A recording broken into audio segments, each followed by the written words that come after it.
चलिए This call is now being recorded. निष्ठा जी This call is now being transcribed.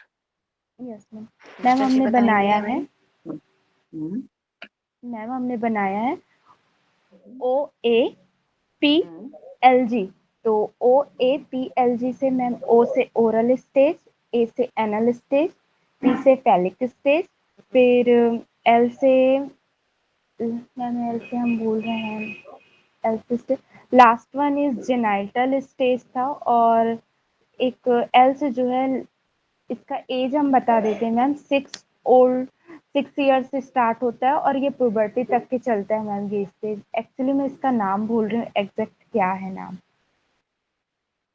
वैसे मैंने आपके साथ बताते बताते ही मैंने इसको ओपन किया हुआ था, but you are honest student, आपने उसको नहीं पढ़ा, आप अपने में याद कर रहे थे उसको। So I appreciate your honesty. That is latent state. OAPLG, तो इससे हमने यही याद किया था। तो ये आपने एब्रीविएशन बनाई OAPLG, ठीक है जी, बहुत अच्छे, ये आपने बहुत अच्छे से किया। अब इसको हम आगे देख सकते हैं। आपको इसको साथ एब्रीविएशन के साथ साथ आपने इसको बहुत अच्छी सी क्लियर फॉर्म के अंदर रखना है कि कैसे कैसे कौन सी स्टेज किस तरफ मूव करती है। ओके, क्लियर है सबको? Yes ma'am. जी, आपने ये तो एक छोटे छोटे एब्रीविएशन के साथ OAPLG हमने कर लिया, PL कर लिया या LG कर लीजिए, या आप लीजिए OA, OP, OP और LG, ये भी कर सकते हैं आप, या फिर आप O के साथ APLG ये कर सकते हो, OAPLG। जैसे भी आपको याद करने में इजी हो वो वाली फॉर्म को हम याद करेंगे, ठीक है। साथ में आपने इसके ये सब कुछ याद रखने हैं कि इसके एप्लीकेशन में ये ईयर्स कितनी है, कितनी ईयर्स का है, क्या एज दे रखी है, ठीक है। एज के साथ साथ आप इसको, ये जरूर इम्पोर्टेंट है क्योंकि क्वेश्चनिंग जो स्टार्ट होती है ना वो यहीं से स्टार्ट होती है कि चिल्ड्रन किस तरह के कैसे रिएक्ट करते हैं। क्वेश्चन ना यहाँ से पूछते हैं, इस एरिया से मेजरली क्वेश्चन यहाँ से निकल के आता है। फिर उसके बाद क्वेश्चन यहाँ से भी निकल के आता है एज से, कि इस वाली एज को क्या करते हैं या इस वाली एज में होता क्या है। इस तरह से क्वेश्चन ज्यादा उठते हैं, ठीक है। तो ये 2-3 चीज आप देख लीजिएगा, ठीक है। मतलब दो देख लीजिए नहीं मीन सबको याद करने हैं, देखना ही है, याद करना है अच्छे से आपको, ठीक है। तो नेक्स्ट आज की थ्योरी हम जो पढ़ने जा रहे हैं वो है एरिक्सन थ्योरी। इसके बारे में हम कल भी पढ़ चुके थे। इसको हम हल्का सा एक बेसिक लेके चल रहे हैं कि एक जस्ट फॉर द रिवीजन, कि infancy, toddler, preschool age, school age, adolescence, young adulthood, middle age, adult, sorry older adulthood, ठीक है। इसके अंदर मेजर जो वर्ड यूज होता है ना वो ये है, ठीक है। Basic trust versus mistrust, sorry wrong marker, ये बेसिक ट्रस्ट वर्सेस मिसट्रस्ट, ठीक है। देन ऑटोनॉमी वर्सेस शेम, यहीं से क्वेश्चन बहुत ज्यादा बन के आते हैं। तो कहीं ऐसा ना हो कि आपने ये याद कर लिया और इसको छोड़ दिया, ये नहीं करना है। इसमें मेजरली क्वेश्चन बनता ही यहीं से, जैसे उसमें बन रहा था ना ऐसे ही इसका भी बनना है। और मैंने आपको ये भी कहा था याद करने के लिए कि the best part, what is the best way to learn this, क्योंकि दोनों की थ्योरी आपस में काफी मिलती जुलती है। तो एक ही पेज पे दोनों थ्योरी लिखना कंपैरिजन की फॉर्म में, ठीक है। कि एक कि इस एज से लेकर इस एज तक कि एरिक्सन जी क्या कह रहे हैं एंड सिगमंड जी क्या कह रहे हैं, ठीक है। तो उसको आपने ऐसे कंपैरेटिव स्टडी से आपने उसको याद करना है, क्योंकि ये बहुत इजीली फिर तभी याद रह पाएगा। और फिर जब आप क्वेश्चनिंग बनाएंगे यानी कि अपने खुद के क्वेश्चंस बनाएंगे, तो जो क्वेश्चनिंग होगी वो क्वेश्चनिंग थोड़ी कंफ्यूजन के साथ रखना, कि इसने इसको क्या कहा, इसने इसको क्या कहा, क्या ये ट्रू है चाहे फॉल्स है। थोड़ी कंफ्यूजन के साथ रखोगे तो आपको पक्का हो जाएगा कि इसने क्या कहा था, ठीक है। चलिए, ये आपका आ जाएगा एरिक्सन स्टेजेस साइकोलॉजिकल डेवलपमेंट, ठीक है। अप्रोक्सीमेट एज, साइकोलॉजिकल क्राइसिस और task, virtue and sorry virtue development.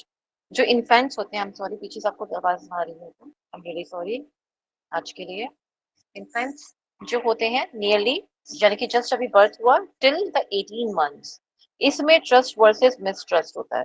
अगर आपने उनको टॉय दिखाया और टॉय दिया नहीं, they won't come to you, ठीक है। आपने उनको चॉकलेट दी और चॉकलेट आपने उनको दे दी, दिखाया कि चॉकलेट चॉकलेट ऐसा कुछ करके बोला और आपने उनको दिखाया और वो दे दी, ठीक है। तो ये उससे उनका ट्रस्ट बिल्ड होगा।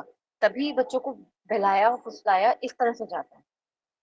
हम कहते हैं ना कि बाहर बेटा किसी को कोई चॉकलेट मिले तो आपने नहीं खानी है। Please allow me for a moment.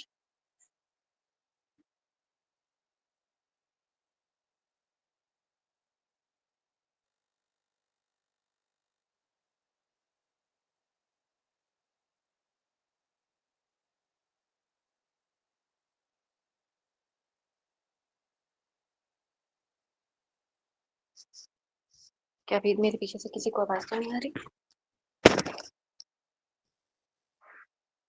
Okay, ठीक है। तो जैसे कि हम कहते हैं ना, छोटे बच्चे को बहलाना फुसलाना बहुत आसान होता है। तो वैसे तो फिलहाल यहाँ पे सिर्फ 18 मंथ्स लिखा बेटा, पर लेकिन इन रियलिटी हम सब जानते हैं कि ट्रस्ट और मिसट्रस्ट में यहाँ पे बहुत बड़ा फर्क आता है। हम ये तो मैंने एक चॉकलेट का एग्जांपल दिया। इसके अलावा जब एक बहुत छोटा सा बच्चा जो होता है, आप देखेंगे इस एज तक का जो बच्चा है वो तो आप ये कह सकते हो कि उनके अंदर ये ट्रस्ट और मिसट्रस्ट की जो एक इंटरनल जो इमोशनल होता है, वो आप कहेंगे जो इनका सेंसेशन है वो इसको ज्यादा लेता है, कि कहीं गिरने का डर, कहीं जैसे कि थप्पड़ दिखाने का डर, कुछ इस तरह की चीजें जो होती हैं वहां उनको लगता है।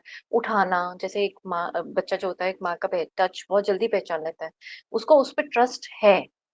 पर लेकिन बाहरी तौर पे जो लोग उन प्रेगनेंसी के टाइम पे उनके आसपास नहीं थे, वो उनसे थोड़ा दूरी बना के रखता है, इसलिए बच्चा दूसरों के पास जाके जल्दी रोता है।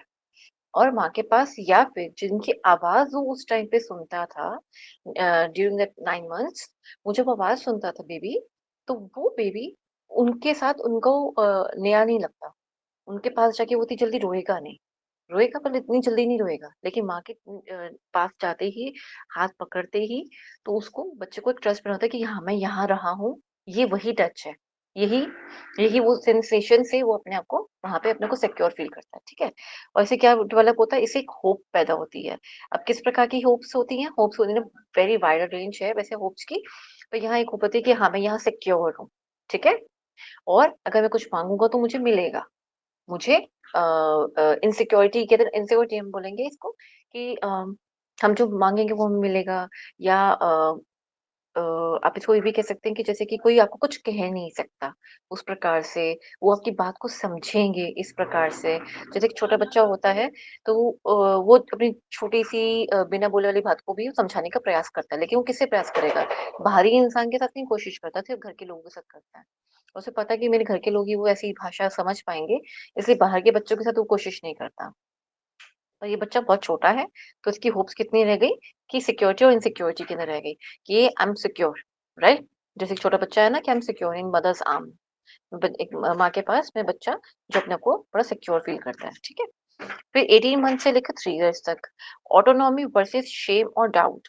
जब 3 साल का बच्चा होता है ना, उसे कहो ना कि तू कुछ नहीं कर सकता, तुम्हारे अंदर ये नहीं है, तुम्हारे अंदर वो नहीं है, वो अपने ऊपर सेल्फ डाउट पे स्टार्ट हो जाता है। वो चीजों को समझने की बजाय, अपने क्वेश्चंस आपके सामने लाने की बजाय उल्टा हो जाएगा, वो अपने अंदर रखना शुरू कर देगा रेदर देन डिस्कसिंग। तो यहाँ पे क्या होता है, यहाँ बच्चे के अंदर जो अपनी खुद की जो विल पावर होती है वो डिस्ट्रॉय हो जाती है। किस केस में? जब वो शेम और डाउट करने लगता है तब।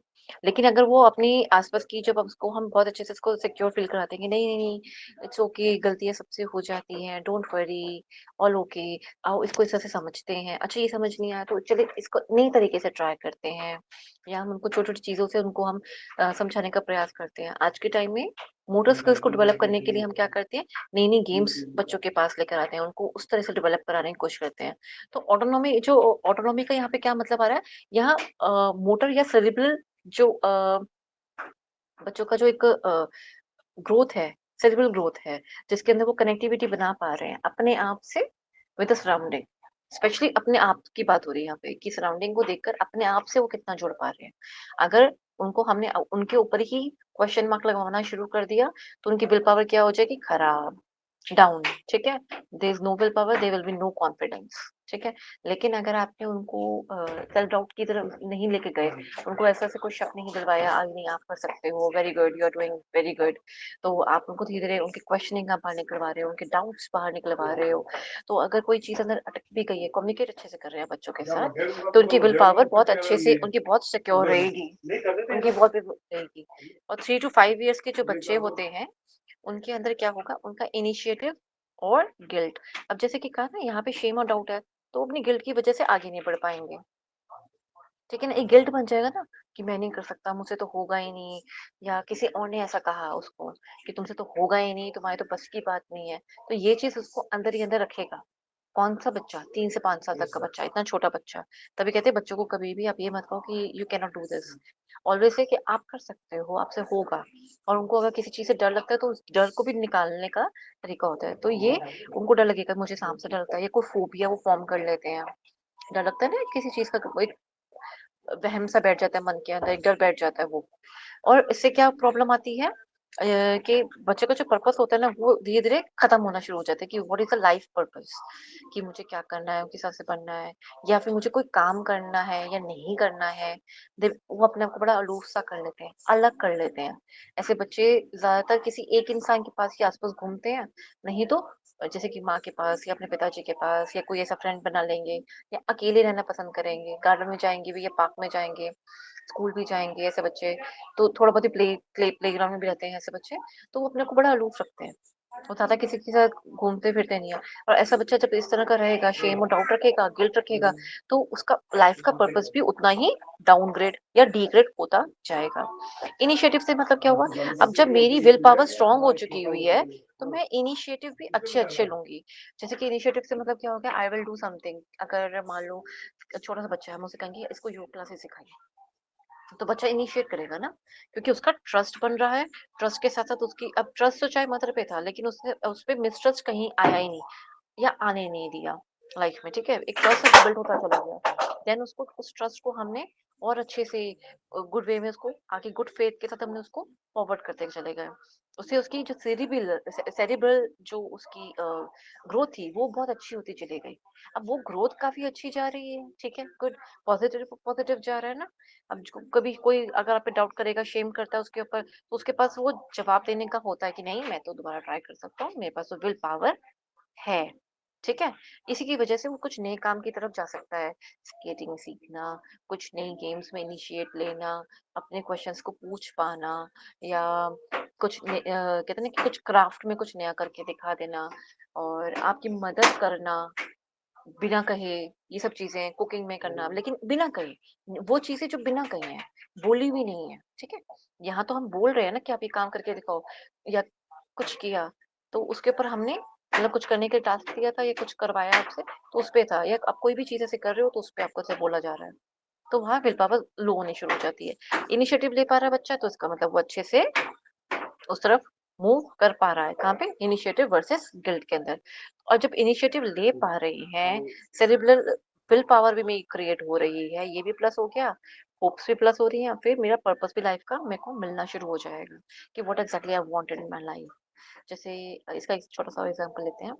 जैसे कुछ बच्चों को हम मोटिवेट करते हैं कि बेटा साइंस में या किसी चीज़ में हम मोटिवेट कर रहे हैं। किसी के मान लीजिए पेरेंट्स में है कोई, तो या दादा-दादी हैं उनके ग्रैंड पेरेंट्स पे, तो उनको शास्त्र पढ़ाते हैं अच्छे से, ठीक है? संस्कृत की उनको नॉलेज अच्छी है, तो उनको बच्चों तक उन्होंने संस्कृत की नॉलेज अच्छे से देनी शुरू कर दी। और उन्होंने भी बच्चे ने भी इनिशिएटिव लेना शुरू कर दिया कि संस्कृत की नॉलेज से कि कैसे और शास्त्रों को पढ़ा जाए। उसकी खुद की क्रेविंग स्टार्ट हुई कि या मुझे पढ़ना है, मुझे ये और पढ़ना है। पढ़ते-पढ़ते उन्हें कुछ ऐसा मिला या कुछ कुछ ऐसा उनको अच्छा-सा लगा बच्चे को कि उसने उसके अंदर अपने आप को ढूँढना शुरू करा। अपने आप को ढूँढना शुरू करा, ठीक है? अब ये पर्पस ढूँढ रहा है यहाँ पे, किसी चीज़ का कोई काम करने की वजह ढूँढ रहा है, ठीक है? अब 5 टू 13 ईयर्स से स्टेज आ गई है। इसमें या तो इंडस्ट्री वर्सेस इन्फ्योरिटी अगेन यहाँ क्या हो रहा था मिसट्रस्ट हुआ, डाउन हो गए। फिर शेम एंड डाउट हुआ, फिर डाउन हो गए।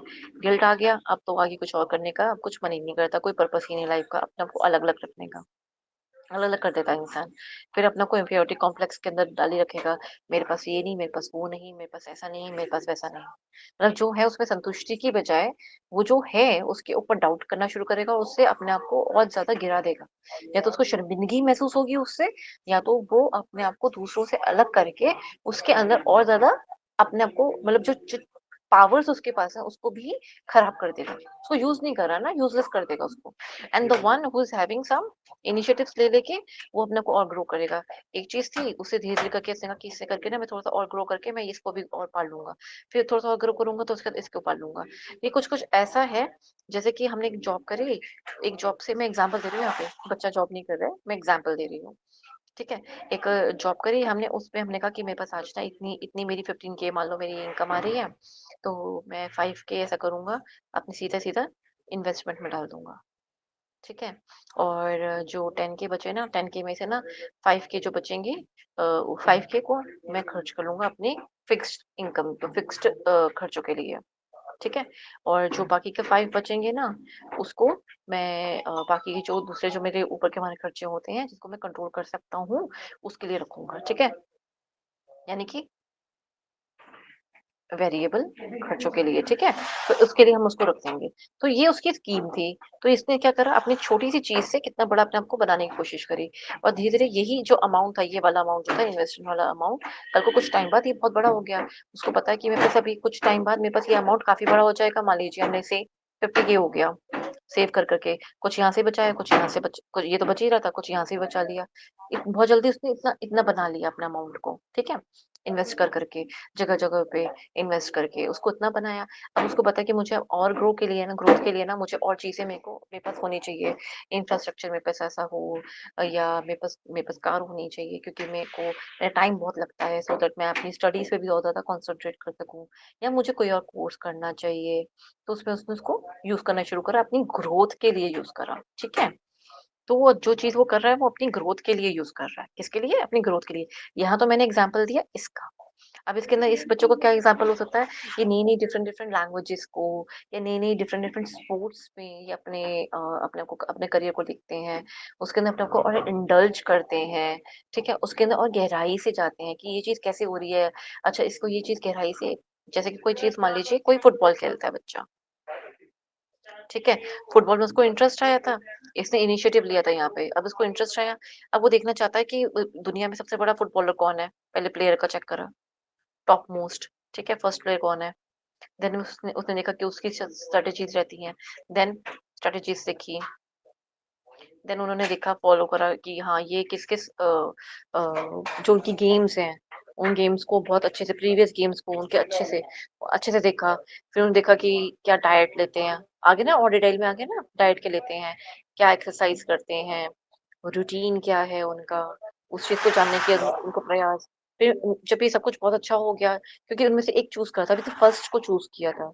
अब फर्स्ट के अलावा अभी तक उन्होंने इस चीज़ को अभी तक ही सिर्फ फर्स्ट की बात हो रही है यहाँ पे। अभी कोई फेवरेट नहीं बना इसके अंदर। अभी सिर्फ फर्स्ट बना है, ठीक है? फेवरेटिज़्म हो सकता है कि ये फेवरेट बन जाए, हो सकता है कि उनको इनसे मिलने की इच्छा हो बच्चे की, पर ये ज़रूरी नहीं है कि जिसको देखकर आप ग्रो कर रहे हो वही आपका मतलब आप उनसे मिलना चाहते हो कभी। ज़रूरी नहीं है ना कि आप सीख तो जैसे रहे हो, पर मन में एक बार इच्छा होती है कि हमने इनको देख के सीखा है। पर आप यू रिस्पेक्ट ये ज़रूरी नहीं है। आपको पता है कि उन्होंने वहाँ तक ग्रो करा है, बहुत मेहनत करी है ऑल ओके, पर ज़रूरी नहीं है कि आप उसको बहुत ज़्यादा रिस्पेक्ट भी करते हो। कहते हैं ना कि आप एक ऊँचे दर्जे पे पहुँच तो ज़रूर गए हो, लेकिन इज़्ज़त कमाना भी तो बहुत ज़रूरी है साथ-साथ में। चाहे वो पैसे के दम पे पहुँचे या आप आज आपके पास बहुत पैसे हैं, लेकिन इज़्ज़त भी तो कमाना बहुत ज़रूरी है। तो वो उसका फ़ेवरेट है वो ज़रूरी नहीं। ठीक है?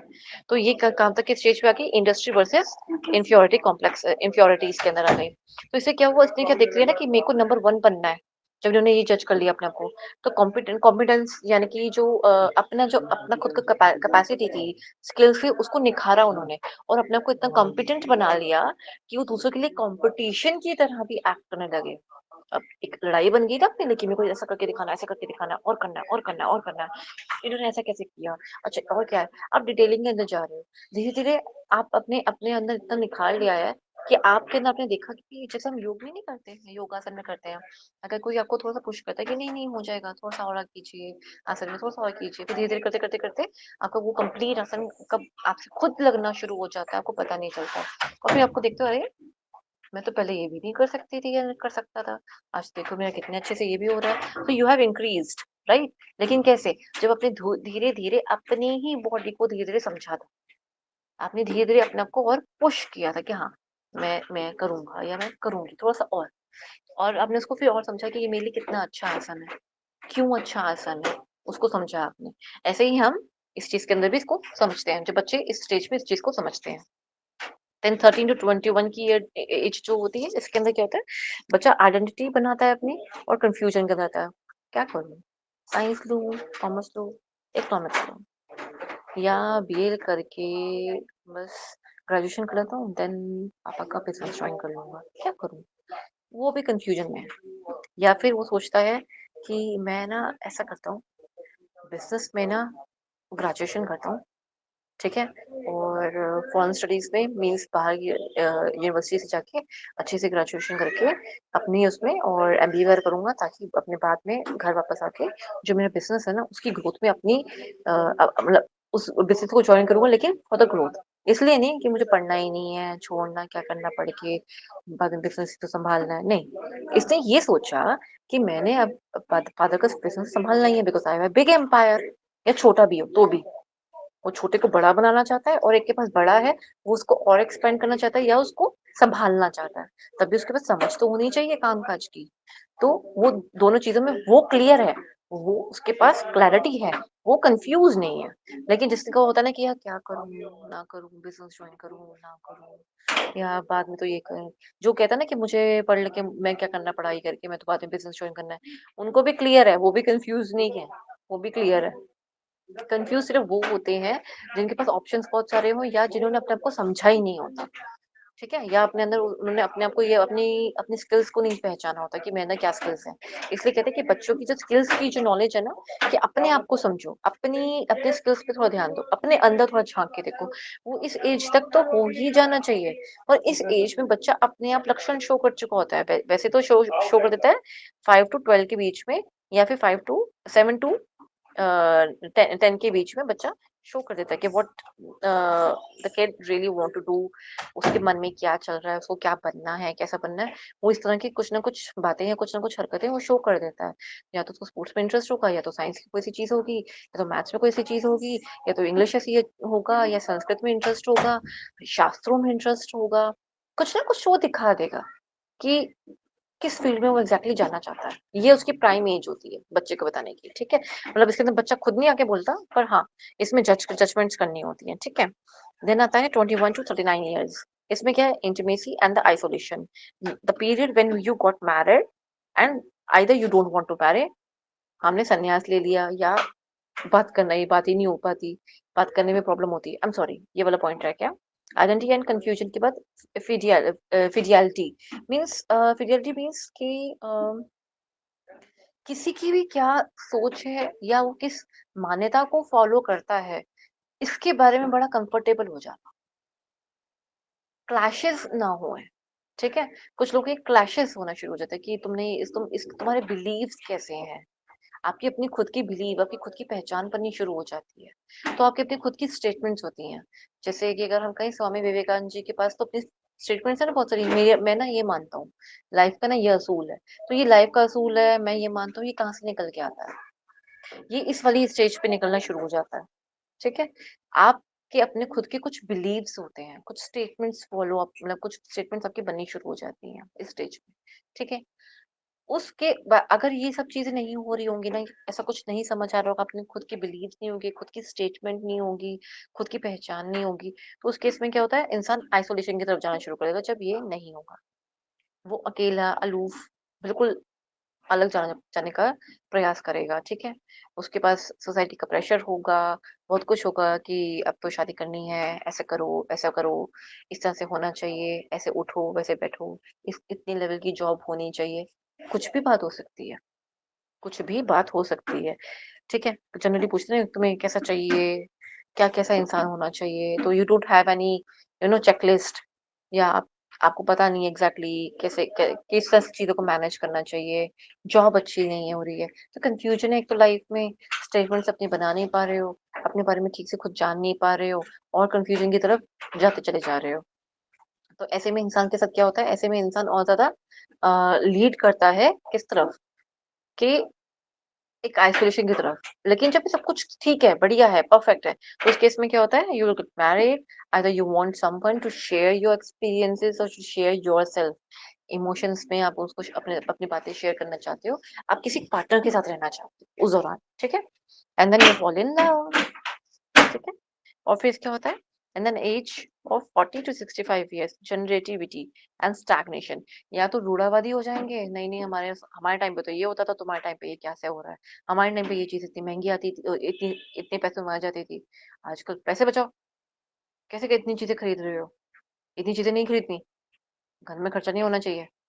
स्टैग्नेशन कैसी है? आप समझें कि हर चीज़ का जो अमाउंट जो भी ₹1 है या ₹100 है, उसकी जो वैल्यू है, अगर वो आज के टाइम में अगर डिक्रीज़ हुई है या कैसी हो रही है, तो वो इन्फ्लेशन डिफ्लेशन का कॉन्सेप्ट उनको समझ आना चाहिए कि आज से पहले ₹100 की वैल्यू वैसी नहीं थी, वो बहुत ज़्यादा था।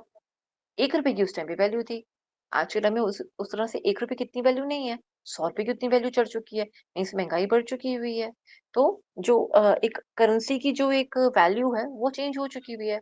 तो आप इतना नहीं सोच सकते, आपको थोड़ा-सा बदलना होगा कि आज की डेट में अगर ₹1 की इतनी चीज़ें आती थी पहले के टाइम पे, तो आज में वो चीज़ ₹100 की इतनी आएगी। तो वैल्यू चेंज हो गई ना उसकी। पहले 10 एपल्स जो थे वो ₹1 में आ जाते थे। नाउ अब वही 10 एपल्स अब ₹100 में आते हैं। तो कमाई भी तो फिर वैसी ही हो रही है। पहले कमाई ₹1 के हिसाब से होती थी। 100-100 में, हज़ार-हज़ार में सिर्फ़ इतनी कमाई होती थी। लाखों में कमाई भी नहीं थी। आज के टाइम में ₹100 की कमाई तो कोई होती नहीं है। हज़ारों से लेकर लाखों की तरफ जा रही है। तो ज़ाहिर-सी बात है चीज़ें भी फिर वैसी महँगी ही मिलेंगी। अब आपकी जब किसी की सैलरी भी अगर उस मतलब कि आप ओवरऑल कह रही हूँ किसी भी जगह पे, अगर वो सैलरी या वहाँ का जो सिस्टम है, पे जो है एम्प्लॉइज़ का, अगर उसमें इंक्रीज़ हो चुका हुआ है, तो ज़ाहिर-सी बात है कि मार्केट में भी वो चीज़ राइज़ कर चुकी हुई है। उसकी वैल्यू चेंज हो चुकी हुई है उस चीज़ की। तभी गोल्ड का रेट भी बढ़ जाता है। हैं? इसी वज़ह से ये होता है, ठीक है? अब जनरेटिविटी का मतलब क्या हुआ? यहाँ इन सब चीज़ों को समझना इज़ अ जनरेटिविटी। और स्टैग्नेशन क्या हुआ? नहीं, मुझे समझना ही नहीं है। मेरे वक़्त में ये था, मेरे वक़्त में ये था और तुम्हारे वक़्त में ये क्यों है? ये नहीं होना चाहिए। आज का वक़्त ठीक नहीं है, आज के वक़्त में ऐसा है। अब देखो पुराना वक़्त कितना अच्छा था। पुराना वक़्त अगर इतना अच्छा था तो सती सिस्टम क्यों था? तो उसके लिए लड़ाई लड़ी ना, तो वो क्यों हुई? जनरेटिविटी की वज़ह से हुई, जिन्होंने लड़ाई लड़ी। कौन थे? राजा राम मोहन राय जी थे, जिन्होंने सती सिस्टम को हटाने की प्रयास किया, ठीक है? तो जनरेटिविटी और स्टैग्नेशन में मीनिंग समझ आ गया? उसके बाद क्या होता है अगर जनरेटिविटी अगर आपकी क्लियर रहती है ना और आप बढ़ रहे हैं वक्त के साथ साथ आप दौर के साथ साथ बढ़ रहे हैं तो रिलेशनशिप भी अच्छे होते हैं और केयर भी बढ़नी शुरू हो जाती है। लेकिन अगर स्टैग्नेंट है ना तो यू स्टार्ट अवॉइडिंग, कॉन्फ्लिक्ट ज्यादा होंगे, लड़ाइयाँ ज्यादा होंगी। ये तो मुझे नहीं लगता कि इस बारे में ज्यादा बात करनी पड़ती है, मतलब ये बहुत देखा हुआ कॉमन एग्जाम्पल है हमारे हमारे बीच, ठीक है ना, बहुत लोगों के बीच में ऐसा होता है। ठीक है, 65 plus older, integrity and despair plus wisdom. या तो इंसान बिल्कुल ही अपने ही उलझनों में उलझा रहेगा, रह गया वो रह गया, दुनिया में मैंने ये नहीं किया, मैंने दुनिया में वो नहीं किया, मैंने आके ऐसा नहीं किया, मैंने वैसा नहीं किया। उसके पास तो सिर्फ गिले और शिकवे ही होंगे, ठीक है। लेकिन एक होगा जिसने अपनी इंटीग्रिटी को मेंटेन करके रखा होगा। जो भी था संतुष्टि थी, जैसा भी था संतुष्टि थी, चाहे वो बहुत कमाया तब भी संतुष्टि थी। तो ऐसे इंसान ने जब जनरेशन के साथ भी कॉम्प्रोमाइज़ नहीं, एडजस्ट भी नहीं, समझा उसको और उसके साथ चले, वक़्त के साथ चले, ऐसे इंसान के अंदर इंटीग्रिटी अपने आप आ जाती है और ऐसे लोगों के पास विज़डम बहुत होती है। वो ये कभी नहीं कहेंगे पुराना दौर अच्छा था, वो वहाँ का दौर अच्छा था। वो कुछ बातें ज़रूर कोट करेंगे, ये बातें पुराने ज़माने की अच्छी थी, वो ऐसा कहेंगे, कंप्लीटली नहीं बोलेंगे। मैं एग्ज़ाम्पल के साथ बोल रही हूँ। ऐसा नहीं है कि आप कहेंगे अच्छा इसने ऐसा कंपेयर किया तो इसका मतलब इसके पास विज़डम नहीं है। हाँ, ये हो सकता है कि उसको विज़डम नहीं है, जो ऐसा बोलेगा। क्योंकि बहुत सी चीज़ें हैं जहाँ पे कंपैरिज़न गलत है, पर बहुत सी चीज़ें हैं जो उस ज़माने में भी गलत होती थी। जैसे मैंने अभी सती सिस्टम का एग्ज़ाम्पल लिया। बहुत सी चीज़ें थी कि हिंदू हिंदू मैरिज में भी अ, डबल ट्रिपल मैरेजेस होती थी। तब ऐसे लॉज़ नहीं थे, तब करते थे उस टाइम पे शादी। साउथ साइड पे आप देखें, वहाँ पे normal it it was very common. Divorce नहीं ले सकती थी लेडीज़ उस टाइम पे, पर आदमी शादी कर सकते थे मल्टीपल टाइम पे, वो शादी कर सकते थे। हिंदू में होता था ना ऐसे पहले, उनके पास लॉज़ नहीं थे कि आप डिवोर्स लेके, अगर लड़की ने डिवोर्स लिया तो ही वो सेकंड मैरिज की तरफ जा सकती है, लेकिन लड़के ने अगर डिवोर्स नहीं लिया, उसके पास ऑप्शन होता था कि वो 2-3 शादियाँ कर सकते हैं, सेकंड मैरिज कर सकते हैं, थर्ड मैरिज कर सकते हैं। क्या ये जानते हैं ना ये सब आप? तो वो वाला दौर भी इतना अच्छा नहीं था, परफेक्ट नहीं था, मैं ये बोलूँगी। जिसके पास विज़डम होगी ना वो यही बताएगा कि परफेक्ट नहीं था और परफेक्ट तो कोई दौर होता भी नहीं है, ठीक है? तो ये इस तरह से उस चीज़ को समझा जाता है। कब? जब हम 65 और ओल्डर की एज में आ जाते हैं। चलें, आगे समझते हैं कॉग्निटिव साइकोलॉजी कैसी होती है। कॉग्निटिव साइकोलॉजी कहती है सेरिबल, दिमागी तौर पे, यानी कि इंटेलिजेंस जो है, किसी की होशियारी या किसी की याददाश्त को लेकर यहाँ उस तरह की साइकोलॉजी के बारे में बात होने जा रही है। अच्छा, याददाश्त, होशियारी और ये सब को हम कैसे समझेंगे? उसके क्या-क्या मायने हो सकते हैं? क्या-क्या चीज़ें हैं जिसके हम उसको उसको देखेंगे। तो आपका क्वेश्चन क्या बनेगा, जैसे आप इस चीज़ को याद करोगे और समझोगे कि किसी के दिमागी यानी कि इंटेलिजेंस को कैसे देखा जाए, किसी की इंटेलिजेंस को कैसे परखा जाए। कुछ गेम्स होती हैं, कॉर्पोरेट में भी और इन रियल लाइफ में, जैसे स्कूल्स वगैरह में, वहाँ करवाई भी जाती हैं इस तरह की गेम्स भी, ठीक है? इस तरह की गेम्स के साथ कुछ खेला जाता है ताकि बच्चों की ये कॉग्निटिव लेवल जो है, यानी कि इंटेलिजेंस जो है, बुद्धिमत्ता जो है, वो बढ़े। वो बुद्धिमत्ता को और बढ़ाने के लिए, उसको देखने के लिए, मेधा शक्ति को देखने के लिए, मेधा शक्ति को समझने के लिए बच्चों के साथ ऐसी कुछ गेम्स करवाई जाती है। कैसी-कैसी गेम्स होती हैं, वो कुछ अलग-अलग हैं। पर फिलहाल जो पैमाने हैं या जो पॉइंट्स हैं जिनके बेसिस पे हम बुद्धिमत्ता को समझ रहे हैं और देख पा रहे हैं, ठीक है? तो उसके लिए हम क्या करेंगे? देखेंगे हम sensation, perception, attention, memory, learning, thinking. तो ये क्या चीज़ें हुई? ये हुई हमारी कि सेंसेशन। मेरे को आस-पास किस तरह की सेंसेशंस होती हैं। सेंसेशन से मीन्स किसी भी तरह का कंपन हो गई, किसी प्रकार का कोई भी आभास हो गया, जैसे कि कहते हैं ना कि मुझे कुछ अच्छी फीलिंग नहीं आ रही, या मुझे कुछ अजीब-सी सेंसेशंस हो रही है इंटरनली बॉडी के अंदर। और कभी-कभी होता है कि ठंड लग रही है कुछ इस प्रकार से, एसी चलाया है कुछ इस प्रकार से। ये तो बहुत कॉमन है, पर इसको हम कॉग्निटिव लेवल पे इतना नहीं समझ सकते, ठीक है? लेकिन कुछ सेंसेशंस होती हैं, जैसे कि किसी ने टच करा, कुछ ऐसा सा इस तरह का, ठीक है? और सेंसेशन में आप समझेंगे इसको, अ, जैसे कि ठंडी हवाएँ चलना, तो बच्चों को हम पूछेंगे, "बेटा, आपको सर्दी कब लगती है?" "जब बहुत ठंडी हवाएँ चलती है मैम, तब।" तो इस तरह की कुछ चीज़ें हम समझते हैं। फिर हम समझेंगे सेंसेशन के अंदर आवाज़ आस-पास कैसी जा रही है। उस जो राग है अगर आस-पास बजते हैं, तो उससे मेरी बॉडी में कैसे सेंसेशंस होते हैं। इट इज़ गुड और इट इज़ बैड।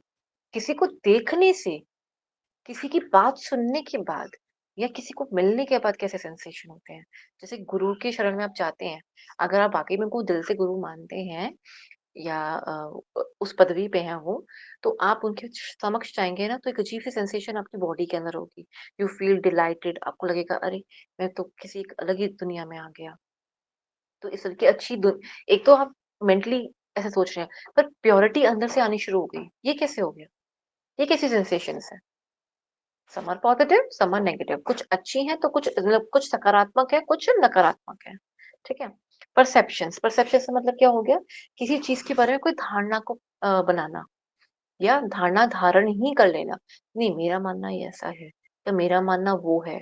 इस प्रकार की कॉग्निटिव यानी मेरी बुद्धिमत्ता के बारे में बात करेंगे। कहते हैं ना कि इनकी जो सोच ही बेकार है, इससे बात मत करना बेटा, इनसे दूर रहना, इनकी सोच अच्छी नहीं है। एक हम कहते हैं, बेटा इसकी सोच कितनी दूर की है, कितना अच्छा सोचते हैं, कितने अच्छे से बात करते हैं, कितने अच्छे संस्कार हैं। उसके अलावा हम क्या बोलेंगे उनको कि देखो ये किस प्रकार से चीज़ों को लेते हैं, पॉजिटिव वे में लेते हैं, और किस तरह से इन बातों को नेगेटिव वे में लेते हैं, ठीक है? किसी का सोचने का जो तरीका है, वो तरीका क्या है? धारणाएँ होती हैं ना तरीका, तरीका को अगर हम और अच्छे से शब्द में बोलेंगे तो क्या बोलोगे? धारणाएँ। आपका बिलीफ सिस्टम कैसा है, ठीक है? फिर अटेंशन, किसी की बात को आप कैसे सुन रहे हो, कैसे उसको कितनी ध्यान से सुन रहे हो, कितने ध्यान से सुनने के बाद उसको आप याद कर पा रहे हो। अब मैं इसका छोटा-सा एग्ज़ाम्पल देती हूँ। स्कूल में हैं हम, हमने कोई टॉपिक पढ़ा, मैम ने पढ़ाया, मैंने बहुत अटेंटिवली मैंने उसको सुना। उसके बाद मैंने कुछ उस पे क्वेश्चनिंग मैंने करी मैम जी से, और उसके बाद मैंने फिर अपने मन में कुछ धारणाएँ बना ली। अच्छा ये चीज़ ऐसे होती है, ये इस प्रकार से होती है, इस तरह से, ठीक है? पर उसके लिए कुछ नया करने के लिए, या कुछ धारणाएँ बनाने के लिए भी ना इंसान के अंदर एक क्षमता, ये एक अच्छी आदत बहुत अच्छे से होनी चाहिए, जहाँ हम उसको जज कर पाते हैं। ये सारी चीज़ें अगर पॉज़िटिव होंगी तो कुछ और इंसान होगा, ये चीज़ें अगर नेगेटिव होंगी तो इंसान कुछ और होगा, सारी की सारी। कोई एक भी हो तो भी, ठीक है? कोई अगर एक भी नेगेटिव हो गया तो भी वो आपको पता चल जाएगा कि हाँ, कितना किस तरह से है। अ, हम कहें कि हम सामने वाले को समझने में हमारी आसानी हो जाएगी।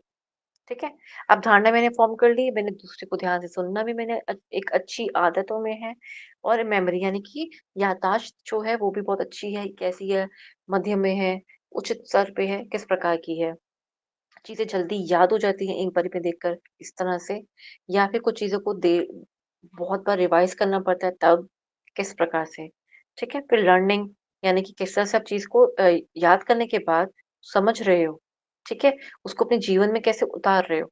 जब उसको अपने जीवन में उतारना शुरू करते हो, धीरे-धीरे प्रैक्टिस करते हो, तब वो रियल लर्निंग है। लर्निंग ये नहीं होता कि इसको याद कर लो, जो हम आम भाषा में बात बोलते हैं। लर्निंग इसका मीनिंग ये नहीं है। लर्निंग का मतलब ये है कि हम स्कूल में अगर हम कुछ पढ़ने जा रहे हैं, पढ़ाई करते हैं या कहीं भी आम ज़िंदगी में भी अगर हमारे आस-पास कुछ अच्छी घटनाएँ या किसी से कुछ अच्छा सीखने को मिलता है, तो उस अच्छी आदत को या उस अच्छी बात को हम अपनी ज़िंदगी में उतारते हैं। वो होती है लर्निंग, ठीक है? उस चीज़ को प्रैक्टिस करना या उसको अपने ज़हन में इस तरह से रखना कि जब समय पड़ेगा तब मैं उसको यूज़ कर सकूँ, ठीक है? तो इस सब पे क्या हुआ, हम आम ज़िंदगी में हमारे पास सेंसेशंस भी रहती हैं, परसेप्शन में धारणाएँ भी बनती हैं, हम ये भी देख सकते हैं।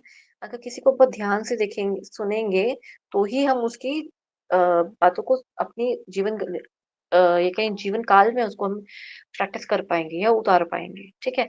थिंकिंग पैटर्न, इससे थिंकिंग पैटर्न चेंज होता है या नहीं हो रहा है। इसका थिंकिंग पैटर्न है कैसा? उसको समझना बहुत ज़रूरी है। जब कभी गेम्स खेलते हैं या आप कहीं किसी शतरंज में हैं, हम उसके थिंकिंग पैटर्न को देखते हैं। मान लीजिए कोई शतरंज खेल रहा है, आज के टाइम में हम सब देखते हैं चेस का जो गेम है बहुत बड़ा गेम होता है। तो वहाँ ना तो लर्निंग है, ना वो परसेप्शन है, ना वो सेंसेशन है, ना अटेंशन है, ना मेमोरी है। वहाँ क्या चीज़ है? वहाँ थिंकिंग पैटर्न को समझने की सबसे बड़ी वो होती है कि सामने वाला क्या सोच रहा होगा, ये कैसे चाल चलेगा, इसकी स्ट्रैटेजी क्या है? अच्छा इसने ये वाला मूव करा है, तो अब मुझे ये वाला मूव करना चाहिए। समटाइम्स सामने वाले को फँसाने के लिए कुछ छोटे-छोटे कुछ ऐसे स्टेप्स चलेगा जिससे सामने वाले को कॉन्फिडेंस लगे कि मैं तो जीत रहा हूँ और वो अच्छे स्टेप्स की तरफ या हार्डनेस की तरफ ना जा पाए। एक ये होता है और कभी-कभी होता है कि सिंपल-सिंपल स्टेप्स के अंदर बड़ा वाला स्टेप चल दिया और सामने वाले को आउट कर दिया। तो ये स्ट्रैटेजीज़ जो होती हैं, ये तो ये आ गया थिंकिंग पैटर्न के अंदर। एक थिंकिंग पैटर्न क्या हो गया, किसी को सोचने का जैसे कहते हैं ना कि इसको ना ये वाली बात मत करना, इसी वाली बात मत करना, ये ना नेगेटिव ले जाएगी। इसको मत बताना ये वाली बात हुई थी या वहाँ गए थे या कुछ था। ये बात को किसी और दिशा में ले जाएगी। हमें पता है ना इसका सोचने का तरीका कैसा है। क्या? थिंकिंग पैटर्न, सोचने का तरीका कैसे है। एक होता है थिंकिंग पैटर्न को और एक तरीके से हम समझ सकते हैं यहाँ पर कि जब कोई किसी के कॉग्निटिव लेवल पे हम किसी की पढ़ना पढ़ना चाह रहे हैं ना किसी को, तो सामने कोई है हमारे और हम देखना चाह रहे हैं कि हमने बात करी, मान लीजिए मैंने आपको कुछ समझाया श्वासों के बारे में। मैंने कहा ब्रीदिंग में प्राणायाम है ना ऐसे-ऐसे होता है, ये है, वो है। और सामने वाले ने उस चीज़ को सुनते-सुनते हुए सिर्फ़ अभी प्राणायाम समझा रहे हैं और सामने वाले ने कोई बहुत अच्छी नॉलेज नहीं थी उनको एनाटॉमी की, मान लीजिए थी, लेकिन एनाटॉमी की थोड़ी अच्छी नॉलेज थी।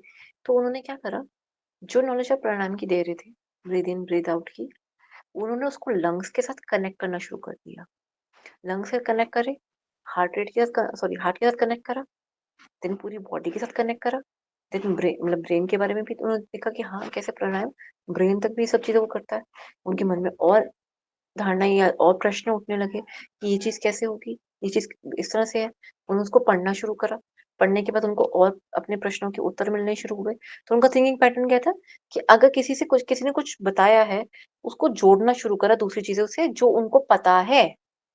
ये थिंकिंग पैटर्न है। फिर जो नहीं पता था या तो उसी से सवाल पूछ लिया, नहीं तो अगर सवाल का जवाब नहीं मिला, तो या तो नई किताबें ली या फिर कोई नया इंसान से नए इंसान को या नए जो भी कोई गुरु हो, उनको उन्होंने रेफर किया।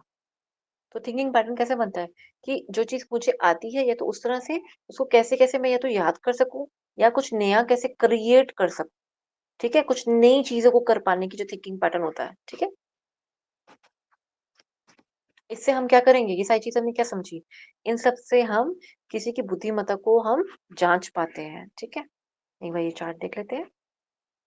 कॉग्निटिव साइकोलॉजी होती है एक ह्यूमन इंटेलिजेंस को यानी कि ह्यूमन्स की जो बुद्धिमत्ता है, यानी कि जो मेधा शक्ति है, उसको बताने का प्रयास है, ठीक है? उसमें इसको लिया जाता है।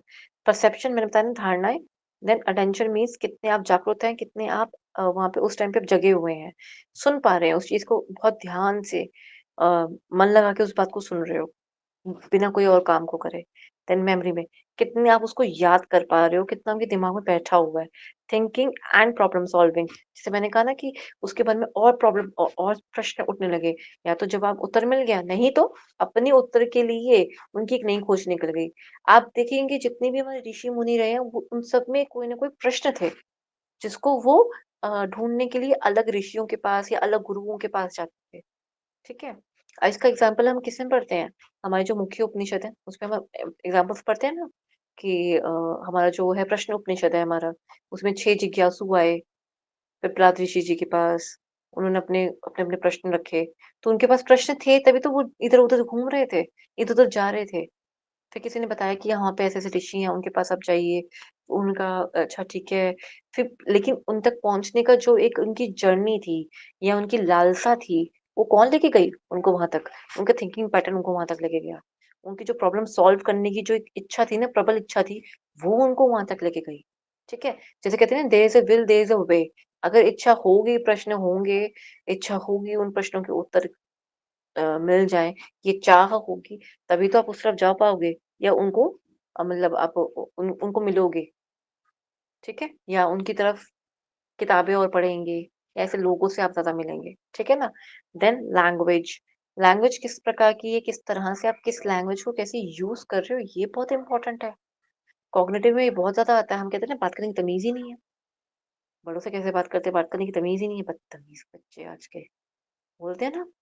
और या बड़े हमको ऐसे बोल देते हैं, जबकि हमारा मीनिंग ऐसा नहीं होता, लेकिन भाषा इतनी खराब हो चुकी हुई है कि बड़ों को तो वो भाषा ना उतनी ही अपशब्द या क्या कहें कि ये प्रयोग में नहीं होने चाहिए जो शब्द, वैसे शब्द की भाषा अगर हम बोलेंगे तो बड़ों को अच्छी नहीं लगेगी। सभ्य भाषा जो होती है, वो किसी भी युग में आप चले जाएँ, किसी भी दौर में चले जाएँ, सभ्य भाषा बोलने वाला जो भी होगा, वह भाषी जो जो भी वैसा भाषी होगा, जिस भी भाषा का मतलब English, Hindi, Chinese, Spanish, Russian, Hindi, Sanskrit, Tamil, Kannada, Bihari, Bhojpuri, Maithili, आप कोई भी लैंग्वेज उठा लीजिए, कोई भी भाषा का उच्चारण कीजिए, उस भाषा का उच्चारण इतना इम्पोर्टेंट सामने वाले के लिए इतना इम्पोर्टेंट नहीं होगा, जितना ज़्यादा उसके लिए ये मान्यता रखती है कि आप किस तरह के शब्दों का चुनाव कर रहे हो। किसी भी बात को समझाने के लिए या किसी उनको खुद किसी बात को कहने के लिए, अपनी बात को कहने के लिए, कोई अपनी बात समझाने के लिए। ठीक है? लैंग्वेज बहुत बड़ा रोल प्ले करती है, ठीक है? दूसरा, कुछ लोगों में लैंग्वेज को समझने की समझ बड़ी तेज़ होती है। वो जानवरों को भी थोड़ा-थोड़ा धीरे से समझ पाते हैं। कबूतरों को समझ पाते हैं कि ये क्या कह रहे होंगे, अच्छा ये ऐसे कह रहे होंगे। कहते हैं ना कि इनकी भाषा, जैसे नीलवंती हमारे पास एक ग्रंथ है, उसके अंदर क्या बताया उन्होंने? यही बताया कि किस नीलवंती ही है ना? I am not wrong. Neelvanti I guess Neelvanti है, मेरे को जो लग रहा है। नीलवंती ग्रंथ है हमारे पास, उसको पढ़ने के लिए साफ-साफ मना है कि बैन है उस बुक कि उसमें बहुत सारी भाषाओं के बारे में है। जितनी भाषाएँ हैं ना, मतलब जानवरों को समझने की भाषाएँ जो हैं, उन तक को समझने की भाषाओं के बारे में भी उसमें ज्ञान दिया हुआ है। आई गेस नीलवंती ही है, ठीक है? चलिए, cognitive psychology is the branch of psychology. ये एक ब्रांच है, साइकोलॉजी अकेले में नहीं है पूरी की पूरी। साइकोलॉजी के अंदर एक ब्रांच है, कौन? कॉग्निटिव, ठीक है? ये किसको डेडिकेट करी जाती है? ये किसको मतलब किसके लिए अर्पित है या किसको समझाने के लिए है? To studying how people think, कि किसी के थिंकिंग पैटर्न को, कि लोग कैसे सोचते हैं, क्या सोच विचार रखते हैं, या उनका सोचने का तरीका कैसा है, उसको समझने का, ठीक है? उनको पढ़ने का तरीका, ठीक है? The cognitive perspective in psychology focuses on how the interactions of thinking, emotions, creativity, problem solving abilities affect, यानी कि वो ये देखना चाहते हैं कि उनका जो साइकोलॉजिकल लेवल पे वो देखना चाह रहे हैं कि इसका थिंकिंग पैटर्न क्या है, कैसे याद कर पा रहा है इन सारी बातों को, ये इसने कैसे कर लिया, इसका क्या क्या सोच रहा था ये उस टाइम पे जो इसने इतना बड़ा कमाल करके दिखा दिया, इसने इतना कमाल करके दिखा दिया सिंगिंग में, बिजनेस में।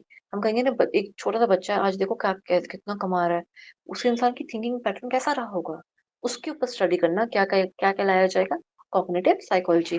अगर हम एक और एग्जांपल लेते हैं यहाँ पर, कि छोटा बच्चा है, उसने बहुत जल्दी सॉरी उसने बहुत जल्दी अपनी संस्कृत की लैंग्वेज को बहुत जल्दी उन्होंने पकड़ लिया, और उसमें आगे फर्दर स्टडी करते चले गए, और बहुत छोटी उम्र में पीएचडी तक पहुंच गए, ठीक है? तो यहाँ पे हम क्या करेंगे, उनका थिंकिंग पैटर्न कैसा था हम ये समझने का प्रयास करेंगे। इसमें काफ़ी सारी लेयर्स हैं। ये तो मैंने आपको बहुत मोटे तौर पे कहें या हेडलाइंस में मैंने बताया। जब हम इसको पढ़ेंगे तो उसके अंदर बहुत सारी लेयर्स हैं, बहुत सारी चीज़ें हैं छोटी-छोटी समझने वाली। ठीक है? ये एक प्रोसेस है जिसमें सारे higher level of functions sorry high level function of the brain by which we become aware and understand the world around us. ठीक है? कहते हैं कि सतर्क होके रहना या दूसरों को समझ पाने की जो क्षमता है, वो एक ये कॉग्निटिव एक प्रोसेस है। जैसे कि हम योग में साफ-साफ कहते हैं, बहुत क्लियरली हम योग में कहते हैं, अगर आप योग करेंगे, प्राणायाम करते हैं, शुद्धि क्रियाएँ करते हैं, आंतरिक और बाह्य दोनों। हम जितनी भी शुद्धि क्रियाएँ करते हैं, जो हमारे षटक्रम है, कपालभाति है, ये षटक्रम सॉरी हमारी शुद्धि क्रियाओं में आता है ना सब कुछ, त्राटक करते हैं और हम प्राणायाम का बहुत अच्छे से अभ्यास करते हैं और हम आसनों में बैठने का भी अभ्यास करते हैं। इन सब से मुझे क्या मिलता है? मैं अपनी बॉडी पे ही काम कर रही हूँ ना। मैंने ना तो पढ़ाई करी है सच इसके ऊपर, ना तो मैं किसी से ज़्यादा कुछ मिल रही हूँ, ना कुछ कर रही हूँ। इस मतलब या मिल भी रही हूँ तो भी, मेरा काम है, मेरा बिज़नेस है, बहुत सारे एम्प्लॉइज़ को हमें देखना होता है। तो यहाँ मुझे योग कैसे हेल्प कर रहा है? योग हमें हेल्प कर रहा है इंटरनल लेवल पे अपने आप को शांत करने की। कैसी शांति? जहाँ पे मेरे बहुत सारे थॉट्स जो है ना, वो बिल्कुल निम्न हो जाते हैं, बहुत कम हो जाते हैं। जब बहुत सारे थॉट्स ही कम हमारे मेरे कम हो जाएँगे, तो जो मेरे थोड़े बहुत बचे कुछ थॉट्स हैं, वो कहाँ किस पे काम कर रहे हैं, हम उस पे फ़ोकस करेंगे। ठीक है? अब इतने सारे थॉट्स हैं मान लो आप ये समझिए, एक आदमी बैठा है सॉरी, इसको समझने का प्रयास ऐसे करेंगे कि एक आदमी है, ठीक है? उसके पास ना बहुत सारा काम है। 1, 2, 3, 4, 5, 6, 7 ठीक है? बहुत सारा काम है। ये भी एक मान लो कि एक बकेट है, एक टोकरी है जिसके साथ उसको यहाँ पे फूलों को छाँटना है। यहाँ यहाँ पे फूल हैं बहुत सारे, ये भी फूल हैं बहुत सारे और ये भी फूल हैं बहुत सारे। ठीक है? ऐसे बहुत सारी ऐसे 7 टोकरी हैं उसके पास, ठीक है? इन 7 टोकरियों में उसको सामान अपना बहुत सारा छाँटना है कि सफ़ेद फूल कौन से हैं, पीले फूल कौन से हैं, इसमें पत्तियाँ निकालो, इस तरह से उसका उसका कार्य ये वाला है, ठीक है? मान लो। अब ये जो चीज़ें हैं ना, जो मैं 7 चीज़ें बताई हैं, ये थॉट्स हैं, ठीक है? इंसान के दिमाग में भी 7 थॉट्स चल रहे हैं, जिसमें से वो कभी इसमें बैठ के फूल छाँट रहा होता है, कभी यहाँ बैठ के फूल छाँटता है, कभी यहाँ बैठ के फूल छाँटता है। कभी-कभी तो वो मतलब पूरे दिन वो बैठ के ये फूल ही छाँट रहा होता है बैठ के। उसके थॉट्स में। लेकिन जब उसको ये पता चल जाए या वो इस तरह से अपने जब हम प्राणायाम करते हैं, योग करते हैं, तो क्या करते हैं हम, पहले से ही मेरे पास टोकरी में यहाँ पे लाल फूल आ जाएँगे, यहाँ पीले फूल आ जाएँगे, यहाँ सफ़ेद आ जाएँगे। ये थॉट्स का इफ़ेक्ट है कि मुझे अलग नहीं करना पड़ रहा कुछ भी। मैंने खिचड़ी नहीं पकाई हुई। मेरे थॉट प्रोसेस ने मुझे पहले से ही बता दिया है, इसमें लाल फूल है, इसमें सफ़ेद है और इसमें पीले हैं। तो अब मैं क्या करूँगी, अब मैं जो मेरे पास बने हुए थे ना, ये मैंने जो टोकरा बनाया ना लाल फूलों का, या तो मैं इसकी माला बनाऊँगी, या तो उसका गजरा बनाएँगे, या तो मैं इसकी रंगोली में इसको यूज़ करेंगे, नहीं तो परमात्मा को अर्पण करेंगे, घर में साज-सजावट लगाएँगे, नहीं तो मैं इसका बिज़नेस करूँगी, कुछ तो करूँगी। मेरे पास कितने सारे ऑप्शंस बन के आएँगे। और जब पहले क्या था, पहले तो इनको अलग करते रह जाओ, अलग करने के बाद फिर समझना है कि क्या करना है, क्योंकि दिमाग तो सारा का सारा मैंने यहाँ यूज़ कर लिया। अब यूज़ जो कर लिया, एक जगह पे तो यूज़ करा नहीं। साउंड को अलग करने में, कभी इसका करा तो कभी इसका करा तो कभी इसका करा तो कभी इसका करा। हम हर चीज़ में अच्छा-बुरा ही ढूँढते रह गए। हर चीज़ को सिम्प्लीफाई तो करा ही नहीं हमने। उसको सिंपल-सिंपल तो करना करना हमें आया नहीं। तो जब हम प्राणायाम करते हैं तो पहले तो हम इसको सॉर्ट कर लेते हैं। और जो प्राणायाम नहीं करते हैं या योग नहीं करते हैं, वो पूरी हर रोज़ यही करते रहते हैं। हर रोज़ ही उनकी सॉर्टिंग चल रही होती है। हर रोज़ ही वो फूल निकाल रहे होते हैं, चुन रहे होते हैं।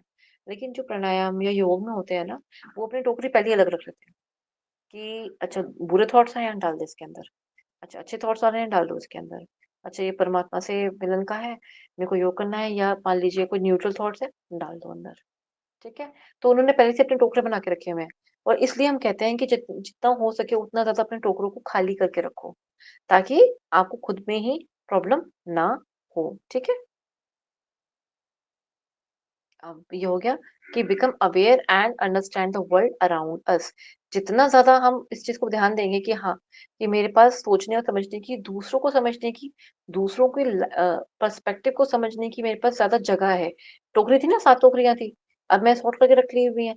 अब सॉर्ट करके रखी हुई हैं, तो अगर कोई मुझसे कुछ कहेगा तो मेरे पास टाइम है ना उसकी बात को सुनने का। अच्छी लगी तो टोकरी में डाल ली, बुरी लगी तो दूसरी टोकरी जो मैंने जिसको मैंने कूड़ेदान की तरह बनाया हुआ था कि इसको मैंने हाथ थोड़ी देर बाद खाली करना है, उस टोकरी में डाल दी। तो प्राणायाम में क्या करते हैं, उस टोकरी को बाहर फेंक देते हैं, उसमें से कचरा बाहर फेंक देते हैं, ठीक है? इसे कहते हैं शुद्धि क्रियाएं। तो प्राणायाम से हमें ये शुद्धि क्रिया करने में हेल्प होती है, मेंटली अपने थॉट्स को लेकर, ठीक है? और बाकी तो हमें बेनिफिट्स बायोलॉजिकल पता ही है हमें, ठीक है ना? चलें, cognitive comes from the Latin words Cognito, और ये मीनिंग जो होता है अप्रहेंड करना या किसी बात को समझना। अप्रहेंड करने का मतलब क्या हो गया, उस चीज को खोल के या विस्तार से उस चीज को समझ पाना, ठीक है? देन कॉग्निटिव, ये स्पेलिंग गलत है। Cognitive process are those activities in which a person is expert from initial stage of life. तो example swimming, dancing, by birth. ये बहुत इंपॉर्टेंट बात बोली, ये काफी डिफरेंट चीज बोली। कहते हैं ना कि बाय बर्थ से जो बाय बर्थ, वो ना बच्चा बड़ा गॉड गिफ्टेड है। उसको ना स्विमिंग, अरे 3 साल का था स्विमिंग करता था बच्चा। सानिया मिर्जा को देख लो, 5 साल की थी, 4 साल की थी, तब से टेनिस खेलती थी। 6 साल की उम्र में से तो उसने मैचेस खेलने शुरू कर दिए थे। 12 साल की उम्र में तो इतने सारे जीत लिए थे उसने, बच्ची ने। तो ऐसी उनकी यंग एज में आप देखिए, जैसे मैंने बताया ना कि यंग एज के अंदर एक बच्चा कुछ ना कुछ बता देता है, या कुछ ना कुछ दिख जाता है माँ बाप को कि इसका इंटरेस्ट किस तरफ जा रहा है, या ये किस चीज को ज्यादा ध्यान, या किस चीज को ज्यादा बहुत क्रिएटिवली और बहुत चुपचाप से बिना किसी की कहे वो इस चीज को कर रहा है, ठीक है? वहां पे पता चलता है कि बच्चे का क्या है, कॉग्निटिव लेवल कैसा है, ठीक है? अब यहाँ पे अपने स्विमिंग का, डांसिंग का एग्जाम्पल ले लिया, सिंगिंग ले लीजिए। सिंगिंग कुछ बच्चों की बड़ी अच्छी होती है, वो बचपन से ही गुनगुनाते हैं। और किसी ने अगर कोई सिखा रहा है सिंगिंग, उनको जरा सी सीखी, आपने उनको मान लीजिए आपने उनको क्लासेस दिलवाई, कि ठीक है एनरोल करवा दिया जी इनको क्लासेस के लिए, सिंगिंग क्लासेस के लिए, वो बच्चे ने बहुत जल्दी पकड़ लिया। बहुत जल्दी क्यों पकड़ा, उसका इंटरेस्ट था।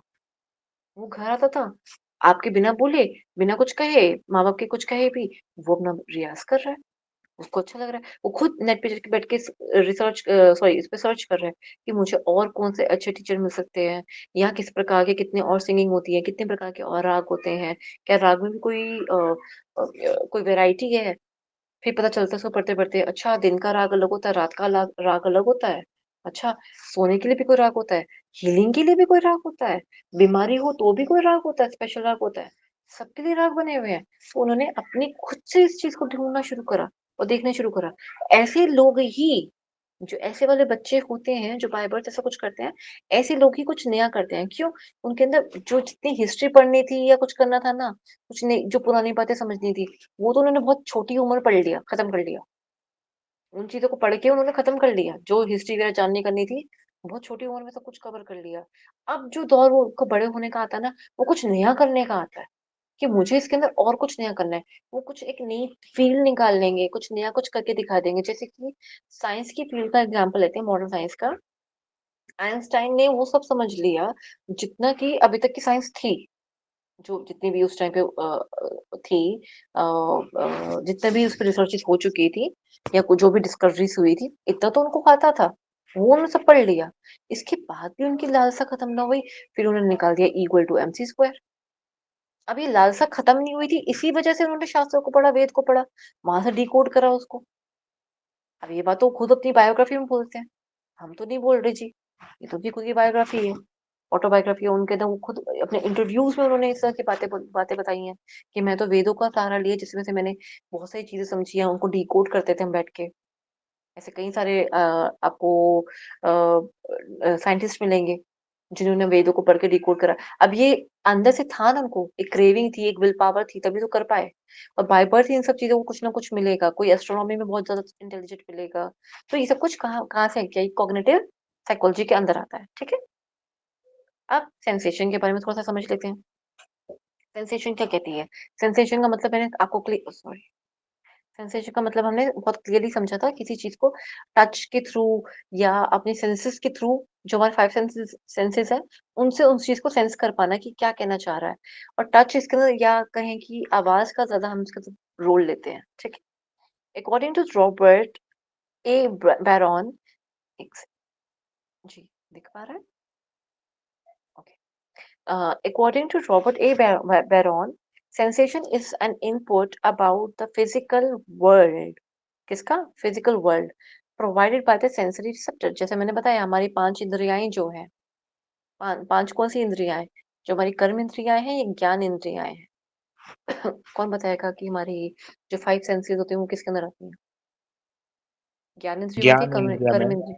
ज्ञान इंद्रिय, आंख, कान, नाक, आई, ईयर, नोज, टंग, स्किन। जी जी, नहीं आप हिंदी में बोल सकते हैं, बहुत अच्छी बात है, अति उत्तम। दोनों में आपको क्लियर है तो बहुत अच्छी बात है। ठीक है, इनसे हम आसपास की जो भी हमारी दुनिया है, हमारा जो जगत है, उसको समझने का, उनसे हम क्या ले रहे हैं, कैसे ले रहे हैं, उसको हम उनका समझने का प्रयास करते हैं। अब मैं यहाँ पे एक बात वहां पे कोट करती हूँ। चलिए 2 मिनट रुक के कोट करती हूँ, पहले ये वाला करवाती हूँ, फिर आपको समझाती हूँ उस चीज के बाद। उन्होंने इन्फॉर्मेशन ली, information through 5 sense organs, taste, touch, sight, smell, hear. Stimulus यानी कि किसी चीज की उत्तेजना उनको मिली या कुछ कुछ उनको एक आभास हुआ। स्टिमुलेशन एन एक्शन और condition that provokes a response. मतलब एक उत्तेजना ऐसी मिली या कुछ इस प्रकार का मुझे कुछ चुभन कह लीजिए, या मैंने जैसे बताया था ना कि हवाएं चलती हैं, टच होता है ना कि ठंडी हवा चल रही है, बहुत ठंड लग रही है, बहुत ठंड लग रही है, बहुत ठंड लग रही है। आप अपने हाथों को आपस में रगड़ेंगे, चाय का कपड़ा आपस में पकड़ के बैठ जाएंगे, थोड़ी देर उसकी गर्माहट को लेंगे। ये सेंसेशन ही तो है जो उसकी गर्माहट को आप ले रहे हो, है ना? दिख थोड़ी ना रहा है वो गर्म है। चाय का कप दूर से दिखे तो वो मेरे को नहीं पता चल रहा गर्म है। मान लो ऊपर से लिड लगा दी है मैंने चाय के कप पे, ठीक है, और उसको मैंने पकड़, अब मैं टच करूंगी तो मुझे पता चलेगा अंदर चाय है या कुछ गर्म है। मान लीजिए कुछ गर्म है, मुझे तब पता चलेगा। मैं ऊपर से कवर हटा दूंगी, अगर अगर धुआं निकल रहा है तो मुझे दिख जाएगा, हाँ एक हॉट होगी तभी इसमें से धुआं निकल रहा है। मैं उस कप को पकड़ के थोड़ी देर बैठूंगी, मुझे ठंड लग रही है, अच्छा लग रहा है, ठीक है। तो क्या है, मुझे स्टिमुलस कहाँ से मिला? ठंड की वजह से। तो मैंने किस चीज को पकड़ा? चाय को। तो वो क्या है मेरे लिए? प्रोवोक करता है एक रिस्पॉन्स को। मुझे ठंड लग रही है तो मैं अपने हाथों को आपस में रगड़ूंगी, ठीक है। एक एक्शन हुआ। एक्शन क्या था? हवा, ठीक है, ठंडी ठंडी हवा, ठीक है, ठंडी ठंडी पूर्वा चल रही है, ओके।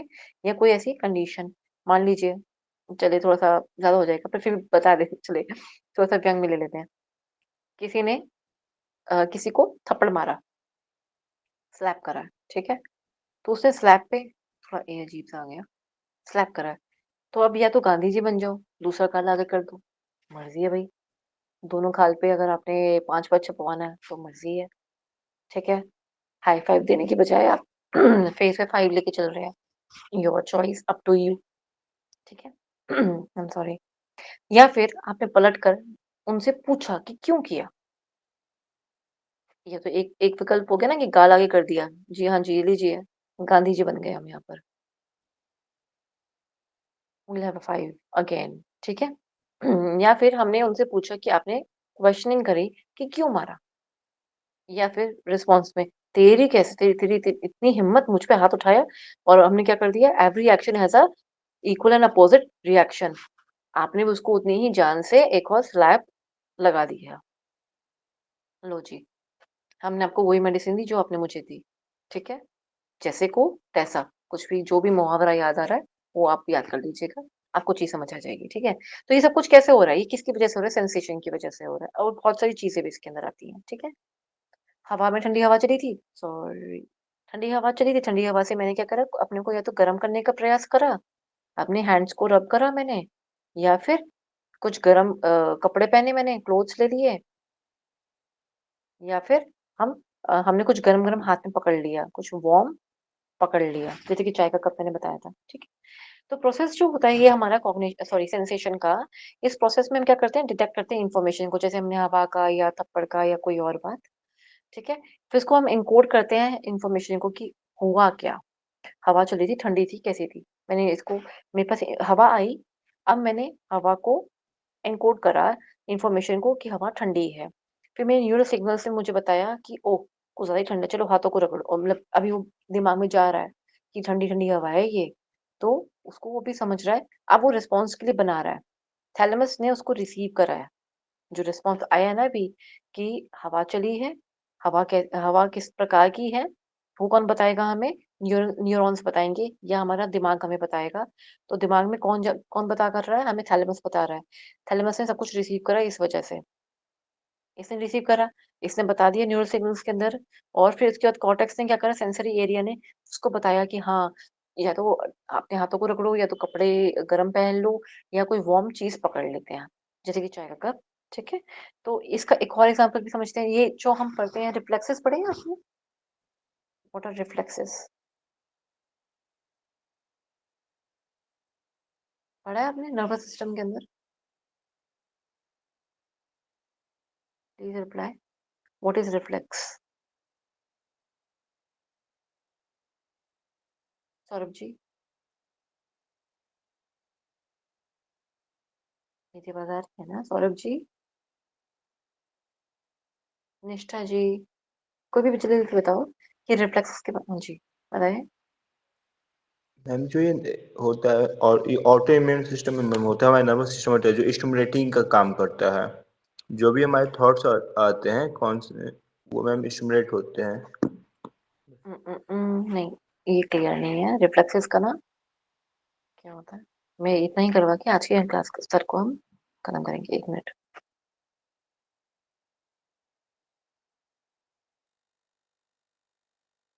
रिफ्लेक्स, मैम ठीक है। नर्वस सिस्टम जो होता है ना हमारा, ठीक है, इसके अंदर जो सॉरी सेंट्रल नर्वस सिस्टम जो होता है ना हमारा, इसके अंदर क्या आता है, ब्रेन और स्पाइनल कॉर्ड, ये दो आती है। मैम हाँ जी बोलिए। मैम सॉरी, हमारा माइक म्यूट था, हम बता रहे थे इसलिए। ओके इस ओके समय जी मेरा बताएं। हमारा माइक म्यूट। मैम हमारे हम्म, जो एक तरह से क्या करते हैं, ये ऑटोमेटिक रिस्पॉन्स करते हैं।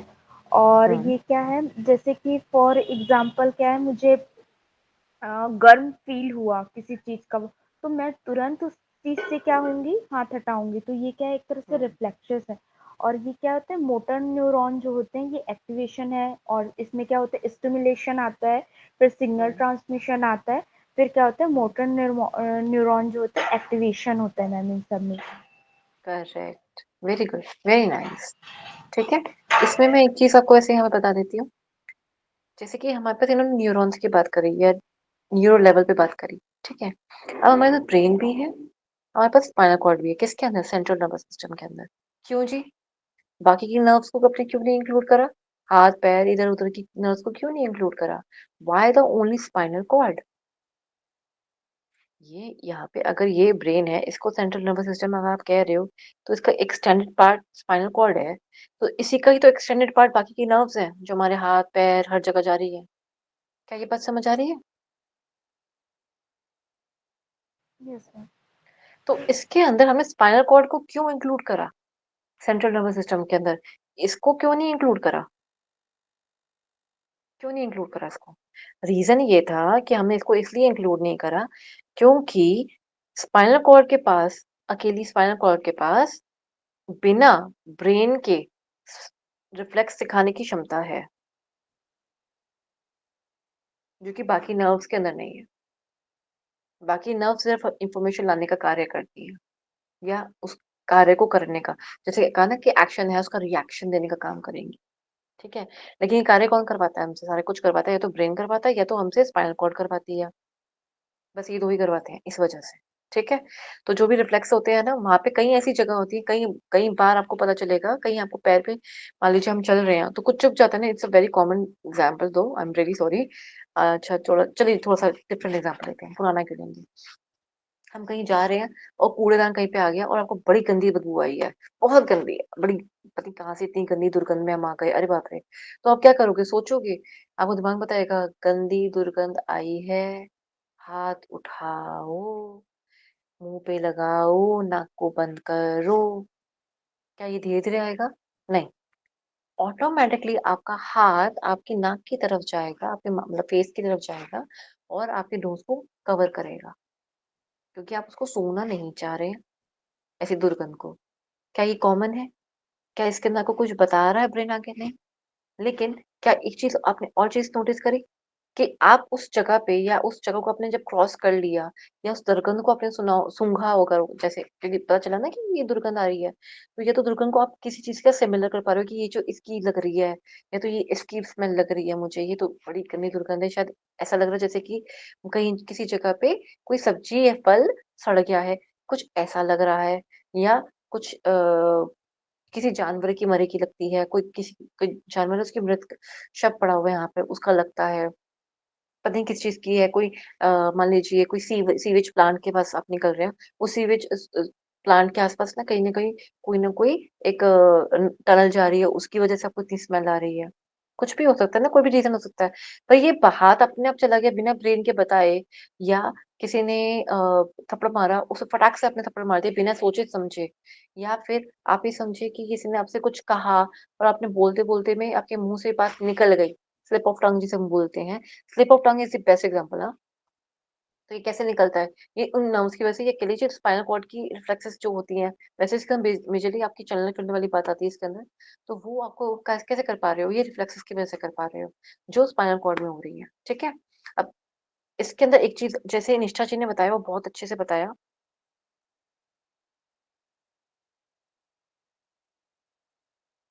यहाँ से मुझे इन्फॉर्मेशन आई, ये पूरा याद कर लेना, आपको याद हो जाएगा, ठीक है? अब इन्फॉर्मेशन आई, ये गई ब्रेन में, इसलिए इन्होंने क्या वर्ड यूज़ किया? न्यूरॉन, ठीक है? या नर्व, नर्व लिख देते हैं, कहीं कन्फ्यूज़ ना हो जाएँ आप, ठीक है? यहाँ उसने उसको अच्छे से समझा, क्या करा? समझा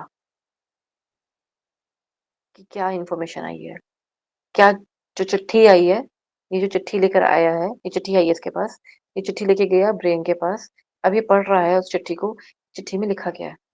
उन्होंने चिट्ठी पढ़ ली, अब चिट्ठी पढ़ने के बाद वो रिस्पॉन्स देंगे, वो कहेंगे जाओ, कह दो सैनिकों को लड़ाई आज ही होगी, चिट्ठी पढ़ ली।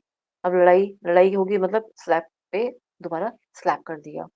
लेकिन उन्होंने कहा कि लड़ाई की वजह क्या है? उन्होंने पूछा, क्यों? लड़ाई क्यों करनी है? आगे से क्वेश्चनिंग करी उन्होंने। या फिर कोई भी ऐसा रिस्पॉन्स जिसके अंदर ये तो आप कुछ भी कर रहे हो, which is called as response, and the response could be anything, ठीक है? क्लियर हो गया सबको?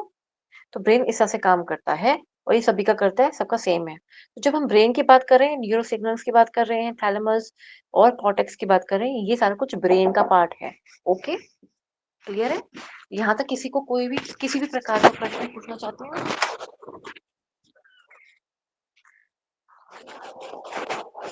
ठीक है? कोई भी प्रश्न किसी का? आई होप यहाँ तक सबको क्लियर होगा। चलिए, अभी आज का स्तर यहीं तक रखें। बताइए आप सभी। जी मैम। जी, ठीक है। बाकी तो ये कुछ इतना इसमें है नहीं। जो कैरेक्टरिस्टिक्स हैं, देखिए बहुत सिंपल सा है कि इसमें ज़्यादा हम फ़ोकस नहीं करेंगे, क्योंकि मैंने सारा कुछ फ़ोकस करके पहले बता ही दिया आपको, ठीक है ना? तो इसमें आप इसको एक बार रीड कर लीजिएगा कि कैरेक्टरिस्टिक्स ऑफ सेंसेशन कैसे हैं। क्वालिटी होता है, इंटेंसिटी होता है, ड्यूरेशन होता है। चलिए मैं या तो करवा दूँगी, ठीक है? हॉट कोल्ड हो गया, रेड ब्लू हो गया, ये सारा कुछ होता है ना, ये क्वालिटी कैसी है, उसकी इंटेंसिटी क्या है, थ्रेशोल्ड या लाउड वॉइस या लाइट। इंटेंसिटी का मतलब क्या होता है? बहुत तेज रोशनी आ रही है, बहुत धीमी रोशनी, तेज कर दूं, मुझे पढ़ाई करनी है, ठीक है? इस तरह से उसकी इंटेंसिटी का मतलब ये होता है। ड्यूरेशन का मतलब क्या हो गया? Specific stimulation, tongue for taste, eye for light, ठीक है? यानी कि मुझे पर्याप्त मात्रा में मुझे जब तक कुछ मिलेगा नहीं, तो मैं टेस्ट करके कैसे बताऊंगी कि ये इसमें नमक कम है, या ये बहुत अच्छा बना है, ये बहुत तीखा है या बहुत खट्टा है।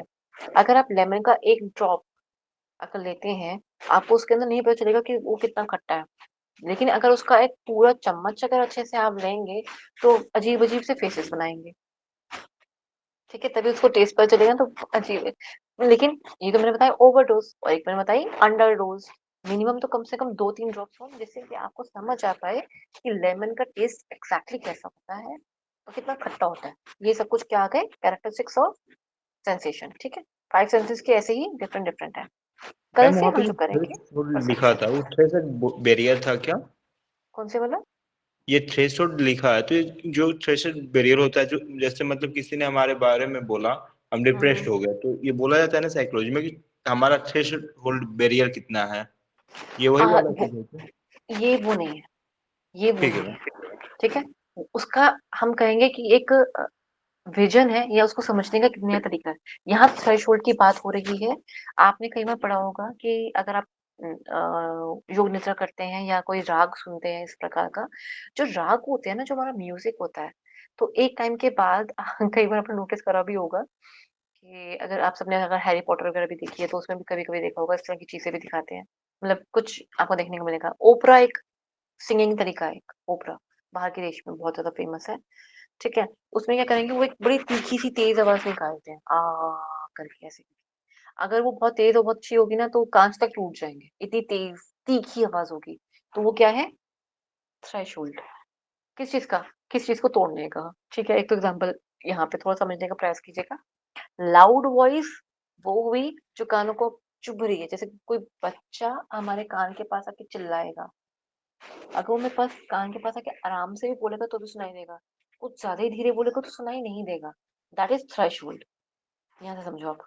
ठीक है, अगर वो कुछ हद तक की आप एक बार के लिए ऊपर वाला एग्जांपल छोड़ो, आप यहाँ से समझना। ठीक है, जैसे कि मान लीजिए राग का भी हम वैसे कहते हैं इसके अंदर कि एक इंटेंसिटी इतनी जाएगी तो हमें वो चीज तब हील कर पाएगी, अदरवाइज नहीं। थ्रेशोल्ड का मतलब यहाँ पे ये हो गया, जैसे कि हम इतने हर्ट्ज में, जैसे मान लें 5 से 10 के, सॉरी 20 के हर्ट्ज में हम सुन सकते हैं, इतने के बीच में हम सुन सकते हैं।